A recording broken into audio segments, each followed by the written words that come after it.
روم کے لوگوں نے 2000 سال پہلے کانکریٹ، جسے آج ہم سیمنٹ کہتے ہیں، بنانا سیکھ لیا تھا۔ لہٰذا انہوں نے ایسی سڑکیں بنائیں جو آج بھی یعنی 2000 سال تک موجود رہیں، اور انہوں نے چاپ اور گنبد کا استعمال کر کے بہت بڑی بڑی اور کھلی قسم کی بلڈنگز بنائیں جو آج تک کھڑی موجود ہیں، اور انہوں نے آبی نہریں بنا کر ہزاروں ٹن پانی شہروں تک پہنچایا تاکہ لوگ پیاسے نہ رہیں۔ یہ ساری پرانی عمارتیں آج بھی موجود ہیں اور میں نے روم جا کر خود اپنی آنکھوں سے دیکھی۔ لیکن سوال یہ ہے، کیا رومی لوگ فزکس کے اصول بھی جانتے تھے؟ مثلاً کون سا ڈھانچہ وزن زیادہ سنبھالتا ہے، آرچ یا سیدھی دیوار؟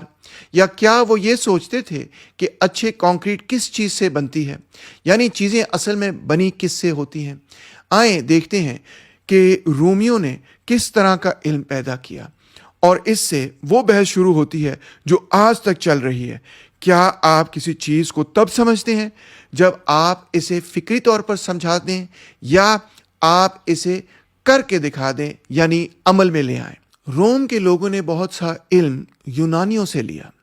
332 سے 31 قبل مسیح تک یونانی جیومیٹری، فزکس، فلکیات اور دوسرے علوم پوری ہیلینسٹک دنیا میں پھیل چکے تھے، یعنی جہاں جہاں گریس نے قبضہ کیا تھا وہاں پہ گریک علم پھیل چکا تھا۔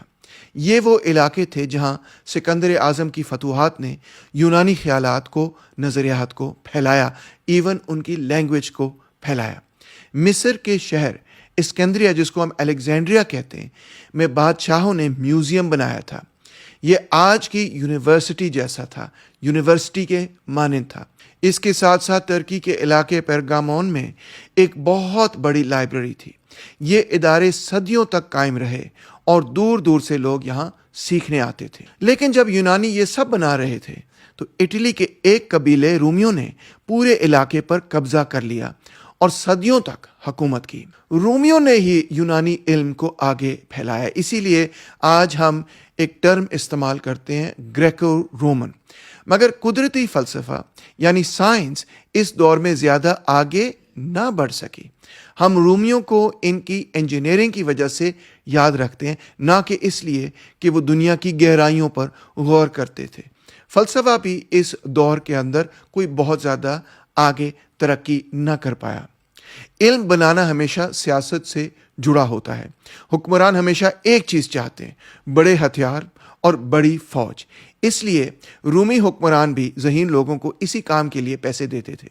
قدیم زمانے میں جنگی مشینیں بنانے والے کو آرکیٹیکٹون کہا جاتا تھا، یعنی معمار یا انجینئر۔ زیادہ تر یہ لوگ گمنام رہے، لیکن چند ایک نے اپنی باتیں لکھی۔ ان میں سب سے مشہور تھا آرکیمیڈیز، جو یونانی تھا اور رومیوں کے خلاف ہی لڑتا تھا۔ آرکیمیڈیز آج ریاضی دان کے طور پر مشہور ہے۔ اس نے دائرے کے رقبے سے لے کر بہت سے بڑے اصول ثابت کیے۔ اس نے پانی کھینچنے والا سکرو، جس کو ہم آرکیمیڈی سکرو، اور پلی کا نظام بھی ایجاد کیا۔ یہ چیزیں کھیتی باڑی اور پانی کو اوپر چڑھانے میں فوراً مفید تھیں۔ اس نے اپنی بستی کو بچانے کے لیے رومیوں کے خلاف جنگی مشینیں بھی بنائیں۔ رومی جرنیل نے حکم دیا تھا کہ آرکیمیڈیز کو زندہ پکڑو، لیکن ایک سپاہی نے اسے مار دیا۔ کہتے ہیں کہ وہ اپنے حساب میں اس قدر گم تھا کہ سپاہی کی بات نہیں سن سکا، اور اسی لیے سپاہی نے اس کو قتل کر دیا۔ آرکیمیڈیز تو اپنے آلات کی سائنس کو کچھ حد تک سمجھتا تھا، لیکن زیادہ تر رومی اور یونانی فلسفی، فلکیات، فزکس اور ریاضی کو نظری اور مذہبی وجوہات سے پڑھتے تھے۔ ہتھیار بنانا تھا طاقت حاصل کرنے کے لیے، آسمان کو سمجھنا تھا روحانی عظمت کے لیے، اور جہاز بنانا یہ تو ہنر تھا، عملی تجربے سے سیکھا جاتا تھا، سائنس سے نہیں۔ اسی لیے ارسطو نے علم کے 2 حصے بنائے، عملی علم یعنی ہنر، کاریگری، ٹیکنالوجی، اور نظریاتی علم یعنی وہ علم جو صرف سوچ اور دلیل سے سمجھا جائے۔ آج بھی ہم یہ تقسیم استعمال کرتے ہیں۔ جس کو میں نظریاتی علم کہہ رہا ہوں اس کو رومی زبان کے اندر ایپسٹیمی کہا جاتا تھا۔ اسی لفظ سے بعد میں اپسٹمولوجی کا لفظ بھی نکلا، یعنی کہ علم کی تحقیق، علم کیا ہے اور ہم چیزوں کو کیسے جانتے ہیں، ہمارے پاس نالج کس طرح ہے۔ ایپسٹیمی وہ علم تھا جو آج ہم سائنس سے جوڑتے ہیں۔ نظری، حسابی اور فارمولا میں بنایا ہوا ایبسٹریکٹ علم. اس دور کے اہم ترین سائنسدانوں میں سے ایک سائنسدان تھا ٹولمی، جس کو بطولمیوس بھی کہا جاتا ہے. وہ الیگزینڈریا میں رہتا تھا جو اس وقت رومی سلطنت کا حصہ تھا. اس نے روشنی یعنی آپٹکس، موسیقی کی سائنس اور سب سے بڑھ کر فلکیات پر کام کیا. بطولمیوس نے یعنی ٹولمی نے ایک مشکل سوال کرنے کی کوشش کی. سیارے آسمان میں جس طرح حرکت کرتے تھے، اسے زمین، مرکز کائنات اور کامل دائرے کے نظریے میں کیسے فٹ کیا جائے، اور خاص طور پہ جو پلینٹس ہیں جو کہ ریٹروگریڈ موشن دکھاتے ہیں، یعنی کہ آسمان میں پہلے آگے کی طرف جاتے ہیں اور پھر پیچھے کی طرف آتے ہیں، اس کو کیسے ایکسپلین کیا جائے. اس نے اس ریٹروگریڈ موشن کو ایکسپلین کرنے کے لیے ایپی سائیکلز کا تصور پیش کیا، یعنی چھوٹے دائرے جو بڑے دائروں پر گھومتے ہیں. یعنی مارس جیسا سیارہ نہ صرف دنیا کے ارد گرد گھومتا ہے بلکہ ایک ایپی سائیکل کے ارد گرد بھی چلتا رہتا ہے، اور اسی وجہ سے ہمیں ریٹروگریڈ موشن نظر آتا ہے. ہمیں آج معلوم ہے کہ یہ علم درست نہیں، مگر بہرحال اس زمانے کے اندر اس کو ایک بہت بڑی ایڈوانسڈ مانا جاتا تھا. ٹولمی کی کتاب کا نام ہے المگسٹ، جسے عربوں نے ترجمہ کر کے المجستی کا نام دیا. یہ صدیوں تک اسلامی دنیا اور یورپ دونوں میں فلکیات کی سب سے اہم کتاب رہی، اور اس کتاب کو ہائپیشیا نامی ایک مشہور خاتون فلسفی نے ترتیب بھی دیا ہو. ٹولمی نے جغرافیہ پر بھی ایک اہم کتاب لکھی جس میں بتایا کہ اس نے دنیا کا نقشہ کیسے بنایا. اس کے نقشے اور طریقے صدیوں تک استعمال ہوتے رہے، اور ہاں، اس زمانے کے لوگ زمین کو چپٹی نہیں سمجھتے تھے. اب واپس آتے ہیں رومیوں کی اصل پہچان کی طرف، یعنی کہ انجینئرنگ. لوگ پتھر اور پانی ملا کر عام سیمنٹ تو پہلے بھی بناتے تھے، لیکن 150 قبل مسیح کے بعد رومیوں نے آتش فشاں کی راکھ، پتھر، پانی اور چونا ملا کر ایک نیا کانکریٹ بنایا جسے کہتے ہیں رومن کانکریٹ. یہ اتنا مضبوط تھا کہ اسے گنبدوں جیسی مشکل شکلوں میں بھی ڈھالا جا سکتا تھا. روم کا مشہور پینتھیون تقریباً 2000 سال سے اسی کانکریٹ کی گنبد پر کھڑا ہے. رومیوں نے یہ بھی سیکھ لیا تھا کہ آرچ سیدھی ستونوں سے زیادہ وزن اٹھا سکتی ہے. اسی وجہ سے وہ پانی کو بہت دور تک لے جانے کے لیے آبی نہریں، جنہیں ہم ایکواڈکٹس کہتے ہیں، بنا سکے. اس سے شہروں میں آبادی بڑھی، کھیتوں میں پانی پہنچا اور کانیں چلتی رہیں. رومیوں نے اپنے شہر کے دلدلی علاقوں کو بھی خشک کیا. انہوں نے ایک حیرت انگیز گٹر بنایا جسے کلوکا میکسیما کہا جاتا ہے، یعنی سب سے بڑا گٹر. اور آپ حیران ہوں گے سن کر کہ یہ گٹر اتنی اہمیت رکھتا ہے کہ آج اس کو ورلڈ ہیریٹیج سائٹ مانا جاتا ہے.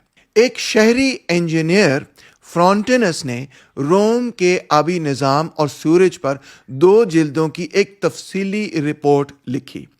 خوش قسمتی سے یہ کتاب 1000 سال بعد بھی مل گئی جب روم دوبارہ آباد ہو رہا تھا. یعنی رومی انجینئرنگ 1000 سال تک چھوڑے جانے کے باوجود چلتی رہی. لیکن رومیوں کی سب سے بڑی انجینئرنگ کامیابی شاید سڑکوں کا نیٹ ورک یعنی جال تھا. انہوں نے پورے یورپ، ایشیا اور افریقہ میں سیدھی، مضبوط اور حیرت انگیز سڑکیں بنائیں. سب سے مشہور سڑک تھی ایپین وے. یہ 312 قبل مسیح میں بننا شروع ہوئی، عام سیمنٹ سے پتھروں اور بجری کی تہوں پر. اس کے کناروں پر نالیاں تھیں تاکہ بارش کا پانی بہہ سکے. یہ سڑک رومی فوج کو دشمنوں تک تیزی سے پہنچاتی تھی، اور آج بھی اس کے سیدھے لمبے حصے نظر آتے ہیں. اسی ایپین وے سے لفظ نکلتا ہے سرات، جس کو ہم استعمال کرتے ہیں اپنے الفاظ میں بھی جب ہم لفظ بولتے ہیں سرات مستقیم، یعنی کہ دا اسٹریٹ روڈ. رومن ریاست نے بڑی پبلک ورکس بنائے، سڑکیں، آبی نہریں، گٹر، فوج، اناج کی فراہمی اور بڑے عوامی کھیل. روم کا کولوسیم نہ صرف بہت بڑا تھا بلکہ اس کی چھت کپڑے کی تھی جو کہ جسے رسیوں سے کھولتے اور بند کرتے تھے. کبھی کبھی کولوسیم کو پانی سے بھر کے بحری جنگیں بھی دکھائی جاتی تھی. اندازہ کریں، میں اور ماوش ہم نے روم جا کر اس کولوسیم کو اپنی نگاہ سے دیکھا. لیکن یہ سب کام صرف رومی شہروں کے لیے تھے. ان لوگوں کے لیے نہیں جو رومیوں کی ملکیت سمجھے جاتے تھے، کیونکہ ان بڑے منصوبوں کے لیے بے پناہ مزدوری چاہیے ہوتی تھی اور یہ مزدور زیادہ تر غلام ہوتے تھے۔ تو قدیم روم میں ہر 3 میں سے 1 شخص غلام ہو سکتا تھا، یعنی روم کی آبادی میں 1/3 حصہ، شاید اس سے زیادہ، صرف اور صرف غلام تھے۔ 73 قبل مسیح میں اسپارٹیکس نامی ایک غلام نے بغاوت کی۔ 2 سال تک غلاموں نے بڑی زبردست لڑائی کی، اور ایک وقت ایسا بھی تھا جب محسوس ہوتا تھا کہ شاید اسپارٹیکس جیتتا ہے، لیکن آخر کار انہیں یعنی غلاموں کو شکست دی گئی اور زندہ بچنے والوں کو ایپین وے، اسی سڑک کے ساتھ ساتھ سولیوں پر چڑھا دیا گیا۔ یہ کہانی بتاتی ہے کہ ٹیکنالوجی اچھی یا بری نہیں، بذات خود یہ انسانوں کے استعمال پر منحصر ہے کہ انسان ٹیکنالوجی کو اچھے طریقے سے استعمال کرتے ہیں یا بری طریقے سے۔ رومیو نے بہت سی کتابیں چھوڑی، تاریخ، ڈرامے، شاعری، مذہبی کتابیں، تحریریں، قانون، لیکن فطرت یا سائنس پر کم ہی لکھا گیا۔ فروٹینس کی آبی نہروں والی کتاب ایک بڑی مثال تو ہے، اور دوسری مشہور کتاب تھی وٹروویس کی کتاب، جس کا عنوان تھا آرکیٹیکچر۔ اس میں نہ صرف عمارتوں، شہروں، بلکہ انسانی جسم کی خوبصورت اور متوازن ساخت کے بارے میں بھی لکھا ہے۔ ڈاونچی کو اسی کتاب سے وٹرووین مین کا تصور ملا۔